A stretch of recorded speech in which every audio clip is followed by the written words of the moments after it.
నిమిషా ప్రియ July 16ని ఉరి తీయబడుతుందని అందరూ విన్నారు. కోట్ల మంది ప్రార్థించారు. దేవుడు మీ ప్రార్థనలు విని ఆవిడ ఉరి తీయకుండా కొద్ది రోజులు పోస్ట్ పోన్ చేశారు, పొడిగించారు సమయాన్ని.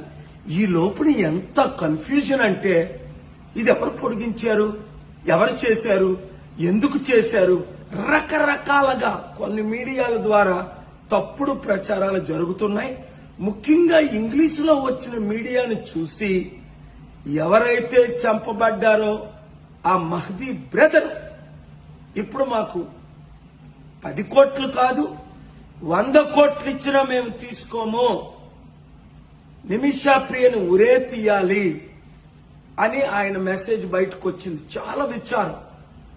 అందరూ ఫెయిల్ అయిపోయారు. ఎవరు కూడా నిమిషా ప్రియ ఊరి నుంచి తప్పించలేకపోయారని జూలై 10ని నేను విన్న తర్వాత లెటర్ రాసి ఆ యమీన్ ప్రెసిడెంట్ 12ని ఫీల్డ్లో దిగిపోయి 4 రోజులుగా రాత్రి పగలు కష్టపడి నాకున్న సోర్సెస్ అన్నిటిని వాడి ఎవరైతే నిమిషా ప్రియ ప్రిజన్ సానాలో ఉన్న హూతీ లీడర్స్ తో మాట్లాడి చివరికి 1 వారం రోజులు టైం ఇవ్వండి పాపం అని రిక్వెస్ట్ చేస్తే వాళ్ళు టైం ఇచ్చారు. ఫ్యామిలీ మెంబర్స్ కూడా టైం ఇచ్చారు.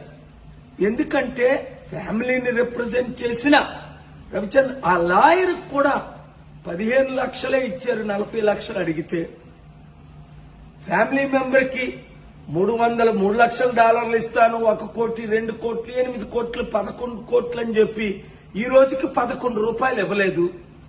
ఆ ముస్లిం లీడర్ కేరళ అయిన అబూబకర్ అట గ్రాండ్ ముఫ్తీ ఆయన ప్రామిస్ చేశారు, ట్వీట్లు చేస్తున్నారు.